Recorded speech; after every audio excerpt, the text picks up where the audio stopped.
안녕하세요. 크립토TV입니다. 오늘은 앞으로 일주일간 유동성 긴축이 일어날 수 있다는 한 투자 자문사의 논리를 살펴보도록 하겠습니다. 최근 들어서 힘들만 합니다. 왜냐하면 어느새 벌써 안 좋은 대기록을 신기록으로 비트코인, 이더리움이 갈아치워 버렸거든요. 아마 보신 분들도 있을 텐데요.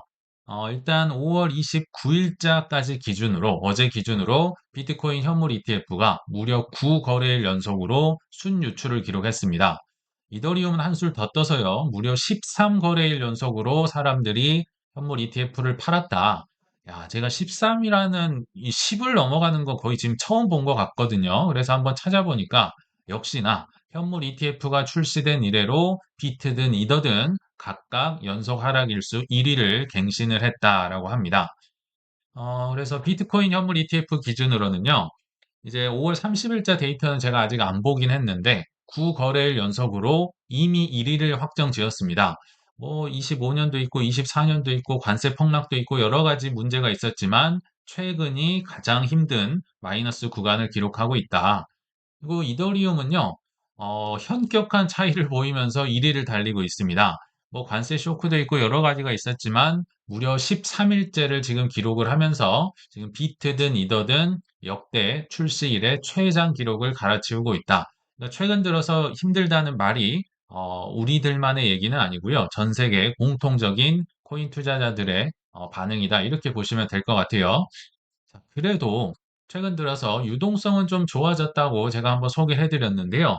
이렇게 많이 떨어지니까 마치 하락장에 맞췄다는 듯이 안 좋은 논리가 다시 등장을 해서 요걸 한번 소개를 해 드려 보려고 합니다.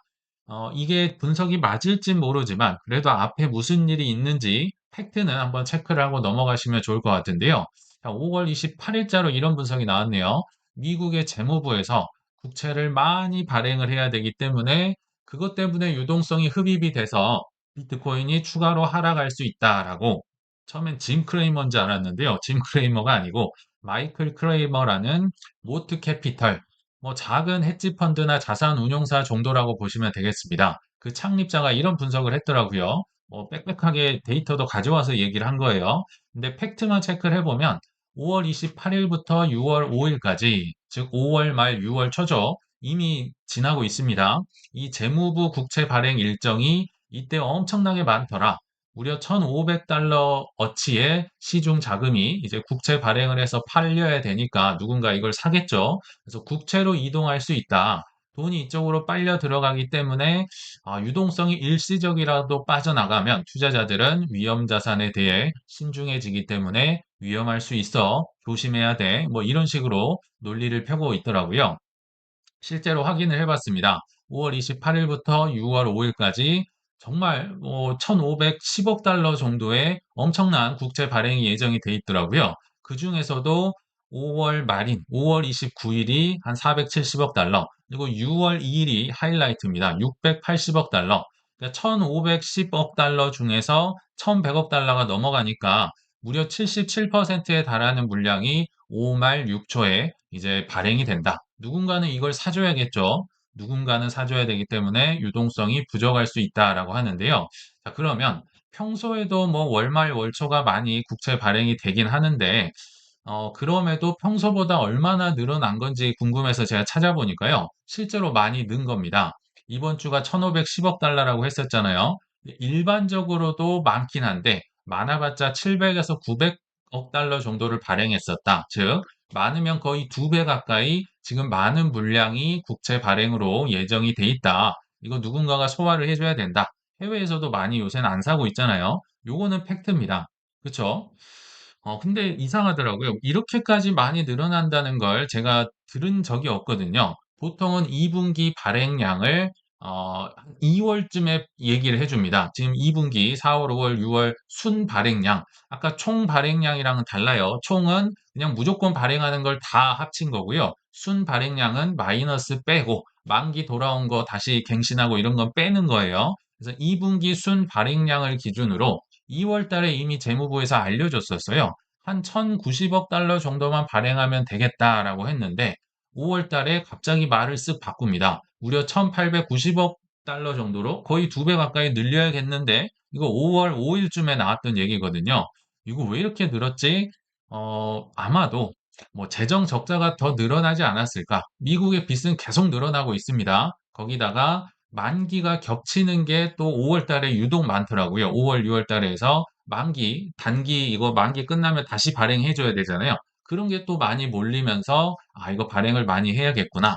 또 관세 수입이 줄어든 것도 아마 영향을 미치지 않았을까? 그쵸? 관세를 더 많이 걷어야 되는데, 심지어 지금은요, 관세 환급 준비하기 위해서 재무부 잔고에 돈을 좀 쌓아둬야 되는 상황일 수도 있어요. 그리고 환급해달라고 판결이 났잖아요. 그래서 5월 달에 갑자기 오히려 늘었다. 2배 가까이 늘었다. 요거는 일단 팩트입니다. 팩트는 알고, 그래도 상황을 보시는 게 좋겠죠? 자, 그러면 이 마이클 크레이머라는 사람이 누군데 주장은 맞는 건가? 어떤 통계를 갖고 있는지도 한번 살펴보도록 하겠습니다.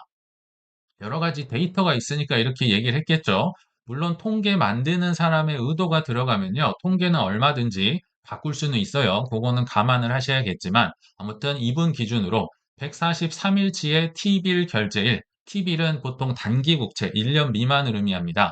그래서 이 데이터에서 결제 날에는 결제 날은 이 국채를 사야 되는 사람들이 이제 결제를 한다 그런 뜻이죠. 즉 유동성이 이 결제 날 빠져나갈 때는요. S&P 500이 30% 정도만 상승을 하더라. 근데 결제가 없는 날, 사람들이 국채 안 사도 되는 날은 무려 70번이나 상승을 하더라.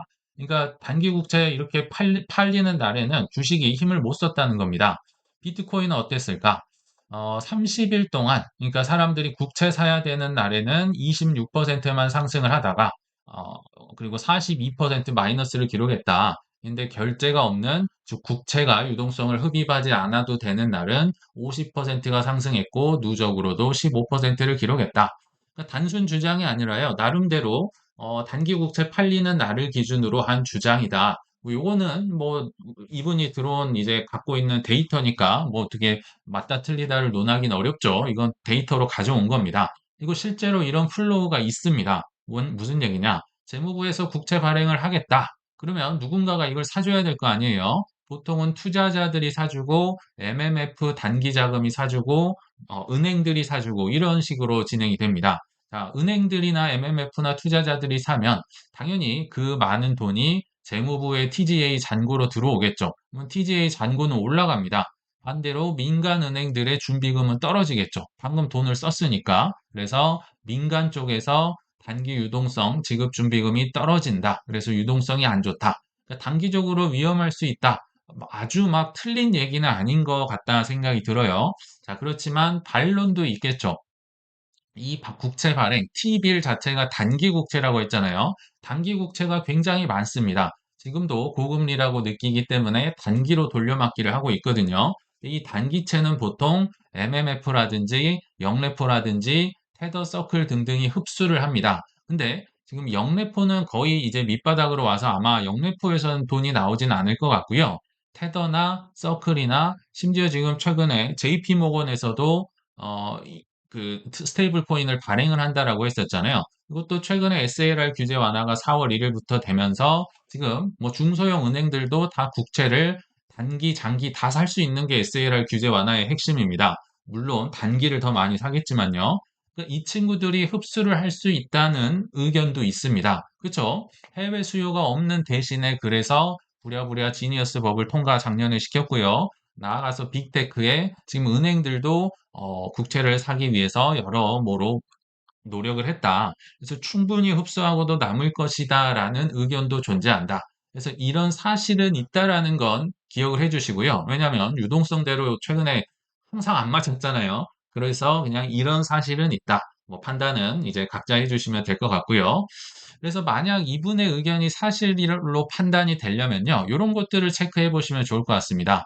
돈이 부족하다면서요. 유동성이 긴축이 잠깐 일어난다면서요. 그러면 시장 금리가 당연히 올라가겠죠. 단기적으로. 그리고 소파 금리도 당연히 올라가겠죠. 왜냐하면 하루 단기 금리잖아요. 그리고 달러가 올라갈 것이며 레포가 약간 발작 들썩들썩하는 그런 일들이 나오면 이분의 주장은 어느 정도 일리가 있겠다. 그래서 특히나 주로 볼 게 뭐 10년물 금리나 뭐 2년물 금리라든지 또는 초단기 금리, 소파 금리가 올라간다면 5말 6초에서 올라간다면 이분의 주장이 나름대로 일리가 있다 생각이 드는데요. 제가 최근 5년 기준으로 소파 금리 차트를 한번 가져와 봤습니다. 초단기 금리예요. 22년을 필두로 엄청 많이 올라가다가 23년, 24년 우리 기억나시죠? 24년 뭐 8월, 9월, 10월 이때 피크를 찍었다가 지금까지는 글쎄요, 점점점 떨어지는 뉘앙스지 이게 다시 올라가는 흐름은 아닌 것 같아요. 지금 3.5에서 3.6%를 왔다 갔다 하고 있는데 요게 한 4% 근처로 올라갔다, 뚫고 올라갔다, 그러면 진짜 단기 금리가 뭔가 좀 발작이 일어난 건데 아직까지는 그런 모습이 보이진 않거든요. 나중에 추가로 발견이 되면 한번 업데이트를 해보면 좋을 것 같습니다. 제가 해드리도록 하겠습니다. 근데 아까 그분을 보면서 저는 이런 생각이 들더라고요. 저는 항상 의심을 하거든요. 이 사람 이렇게 힘들고 어려운 시기에 나와서 아무튼 더 떨어진다고 하는 사람이잖아요. 트레이더 아니야? 떨어질 때 나와서 더 떨어진다고 하는 사람 아니야? 이 사람 투자 잘하는 거 맞아? 막 이런 의심이 들어서 제가 한번 파헤쳐 봤습니다. 이 사람이 어떤 사람인가? 모트 캐피탈의 창립자고요. 아까 마이클 크레이머라는 이름을 갖고 계신 분인데요. 한번 알아보니까 매크로 분석 좋아하고요. 금리나 그러니까 선물 옵션 좋아하는 분이더라고요. 이 옵션 흐름을 강하게 보는 트레이더형 성장주 운용자더라고요.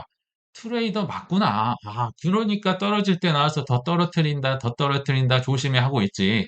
아, 결과적으로는 이랬어요. 그래서 이분이 그러면 뭐 현란한 매크로 분석을 가지고 어떤 성과를 가졌는지도 제가 궁금해서 찾아봤어요. 뭐 잘 되고 못한 것만 일부러 찾은 게 아니라 그냥 전반적으로 굵직한 거 다 찾아줘. 몇 번에 걸쳐서 해봤는데요. 자, 이분은 떨어질 때 더 떨어진다라고 하기 때문에 떨어질 때 성과를 많이 거두겠죠. 반대로 오를 때는 약간 찬밥 신세였다. 이게 결론이거든요. 21년도는 어땠을까요? 찬밥이었겠죠. 왜냐하면 엄청나게 올라가고 있는데 과도한 위험을 회피하세요. 이거 고평가 우려 있습니다. 보수적으로 했으니까 당연히 평가가 빗나가면서 안 좋은 성과를 거뒀다. 그럼 반면에 22년도에는 어떤 성과를 거뒀어야 될까요? 좋은 성과를 거둬야 됩니다. 왜냐하면 22년은 정말 많이 떨어졌잖아요. 어쩌고 저쩌고 해서 큰 하락을 경고했다. 그래서 실제로 큰 낙폭을 이용해서 뭐 아마존이든 뭐든 저가로 매수를 했다.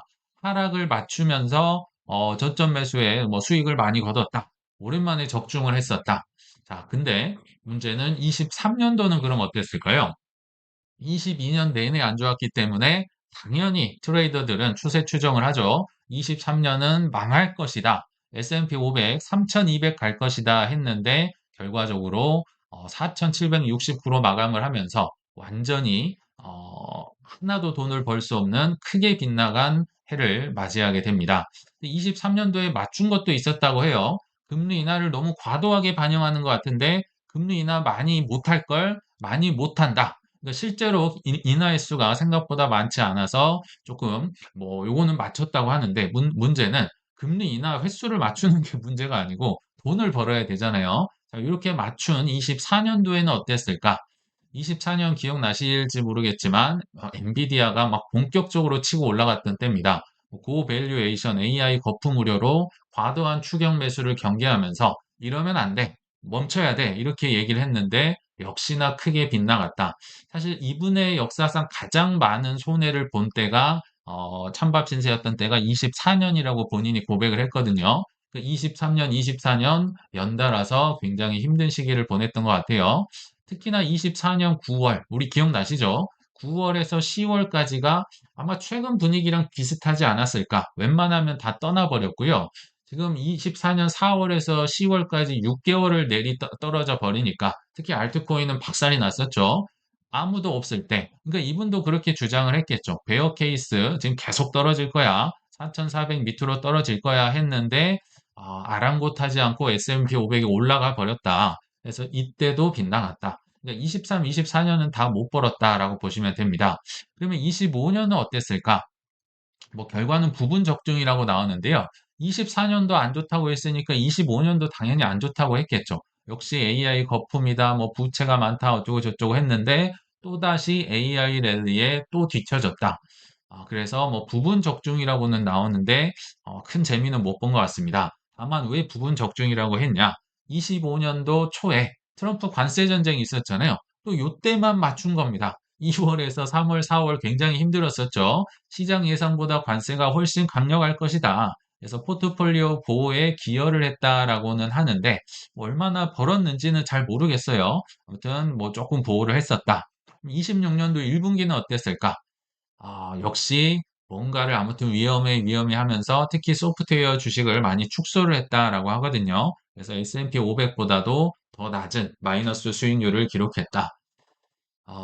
그래서 길게 설명을 했는데요. 결론은 한 최근 5년 기준으로 보면 설정 이후 연환산, 그러니까 S&P 500을 그냥 가만히만 들고 있으면 매년 13.7%를 얻었는데요. 이분이 매크로 분석을 하고 샀다 팔았다 열심히 노력한 결과가 10.4% 플러스였다. 물론 트레이더니까 생존한 것 자체도 물론 박수를 받을 수는 있는데 문제는 이 사람은 남의 거를 운영하는 사람이에요. 남들이 돈을 맡겼는데 S&P 500 지수보다도 떨어지면 경쟁력이 있다고 하기는 좀 그렇죠. 그래서 시장 대비해서도 별로 돈을 못 벌었다. 그러니까 열심히 매크로 분석을 하고 사팔사팔을 하고 예상을 하고 했는데 그 결과가 평범한 거를 그냥 사서 가만히 놔둔 것보다도 못했다. 이게 이분의 결론이네요. 그러니까 뭐 예상은 예상이고요. 실제로 돈은 벌어야 되는데 생각보다는 그렇게 물론 최근 이 기준 요것도 한 번은 맞출 수는 있어요. 그렇지만 결과적으로 좀 길게 보면 그렇게까지 뭐 신통하고 용한 것처럼 보이지는 않는다. 이런 생각이 들어서 제가 한번 추적한 결과를 말씀드려 봤습니다. 결론은요. 끝없이 올라도 실력과 끝없는 실패, 이게 누적되지 않으면 이거는 내 수익이 아니다. 이걸 좀 이해를 하셨으면 좋겠다는 생각이 듭니다. 뭐 코스피도 올라가도 뭣도 올라가고 막 올라가잖아요. 근데 그럼 나 이거 안 하고 저거 했으면 나 벌었을 텐데 이거는요. 내 실력, 내 실패가 쌓이지 않으면요. 내 게 아닙니다. 우리 한번 뭐 주식이 아니라 우리가 익숙한 코인 한번 살펴볼까요? 23년, 24년, 25년 3년도 안 됐던 기간에요. 어, 지금 우리 국장도 뭐 삼전 닉스 없으면 소외받는다. 실제로는 뭐 돈을 번 게 아니다. 이런 얘기가 있잖아요. 한번 적용을 똑같이 해보겠습니다. 이 3년간 비트코인은요, 2천만 원에서 무려 1.8억 원 가까이 올랐습니다. 정확하게 1.79 몇 억이더라고요. 이 짧은 기간에 9배 가까이 올랐으면요, 사실 뭐 삼전 닉스 뭐 제낄 수 있는 그런 수준이었거든요. 크게 보신 분들 혹시 계실까요? 아니면 XRP는 23년도 초에 한 400원 정도 했습니다. 제가 500원, 600원, 700원 3년간 노래를 불렀던 것보다도 낮았거든요. 그것도 오른 느낌이었어요. 400원이었는데 결과적으로 무려 두 번이나 5,000원의 문을 두드렸어요. 4,984원까지 갔더라고요. 12배가 넘게 올랐어요. 삼전닉스보다 괜찮은 거 아닌가요? XRP로 글쎄요, 많이 본 분들이 계셨을까? 솔라나는 좀 더 심합니다. 정확히 제가 기억이 나요. 23년도 초에 1,700원을 업비트에서 찍었던 기억이 나거든요. 근데 결과적으로 뭐 트럼프 밈코인 발행하고 어쩌고 하면서 45만 원까지 올랐어요. 뭐 이더리움은 안 가져왔는데 한 150만 원이 한 700만 원 가까이 그래도 한 4~5배 정도 올랐거든요. 대표 4대 천왕 이렇게 많이 올랐으면 좀 크게 버신 분들도 웬만큼은 뭐 많이는 아니지만 나와야 되는 거 아닙니까? 그리고 혹시라도 싸게 잘 사셨던 분들은 그래도 지금 아무리 힘들고 어렵다 하지만 뭐 비트 이더를 많이 가져갔다든지 XRP 솔라나가 있다면 플러스가 많이 있어야 되는 거 아닌가 이런 생각도 듭니다. 근데 생각보다 없죠. 생각보다 없어요. 그러니까 이게 많이 오른다고 해서 내가 저걸 샀으면 내가 벌었을 수 있다. 이거는 투자를 굉장히 쉽게 보신 분이다. 투자는 생각보다 그렇게 그러니까 이 손가락으로 하는 거라 쉽다고 생각을 하는데 그렇지 않은 거다라는 생각이 저는 듭니다. 그래서 비트코인이 2천만 원이면요. 달러로는 15,000불이었을 거예요. 그래서 15,000달러의 비트코인을 샀어? 이거 진짜 운 좋은데? 야, 이걸 지금까지 들고 있었다고? 야, 너 뭐 진짜 불로소득이네. 뭐 땡 잡았네. 뭐 얘기를 하겠지만 이 사람은 화가 나겠죠. 그런 소리 들으면. 이건 운이 아니다. 이거는 실력이고 실패가 엄청나게 쌓인 결과다라고 아마 얘기를 하겠지만 듣지도 않을 거기 때문에 아마 이 상어도 얘기를 하지 않을 거라 생각이 듭니다. 삼성전자 한번 봐볼까요? 지금 뭐 뚫고 올라갔는데요. 자, 한번 보시죠. 지금 21년도에 지금 반짝 볼록 나와 있는 고때가 10만 원도 안 됐을 때예요. 고때를 위해서 거의 뭐 이게 한 10년간을 삼성전자를 누구한테 사라고 했으면 어떤 얘기 들었을까요? 안 사, 돈 없어, 니나 사, 이런 걸 추천했어? 미쳤어? 장난쳐? 우리 뭐 다 망하게 하려고 그래? 원수 졌어? 실제로 이런 얘기를 들었겠죠? 그쵸? 제가 했던 얘기입니다. 사실 오전반 형한테 3년 동안 제가 이런 얘기를 해서 이분들의 심정도 잘 알고 있습니다. 21년도에 아주 잠깐 10만 원 근처까지 갔었거든요. 야, 좀 운 좋네. 이거 어떻게 좀 잘 들고 있었네. 이거 살 걸 그랬나? 잠깐 있었습니다. 아주 잠깐 있었죠. 그리고 나서 다시 22, 23, 24, 25. 특히나 24에서 25 이렇게 미끄럼틀 타고 떨어질 때는요. 코인도 즐거웠고요. 미장도 즐거웠습니다. 근데 여기서 이거 사면 오를 거야. 좀만 견뎌봐. 인생을 바꿀 수 있어 하면 또 무슨 얘기 했을까요? 안 사, 돈 없어, 니나 많이 살아. 니나 뭐 이런 거 추천했다고? 우리 집 망하게 할 거야? 장난칠 거야? 뭐 장난쳐? 정말 이런 얘기를 저도 많이 했었고요. 수없이 지금도 듣고 있죠. 그쵸? 근데 또 어떤 일이 벌어졌나요? 운 좋네. 저거 했으면 국장할 걸. 이런 얘기가 또 나오고 있습니다. 물론 이때는 이제 상승세가 더 가파른 것 같아요. 근데 원리는 비슷하다. 항상 이 사이클이 저는 반복된다라는 생각이 들거든요. 그래서 결론은요. 투자로 큰 돈을 벌려면 오랜 구독자라면 아마 기억이 나실 겁니다.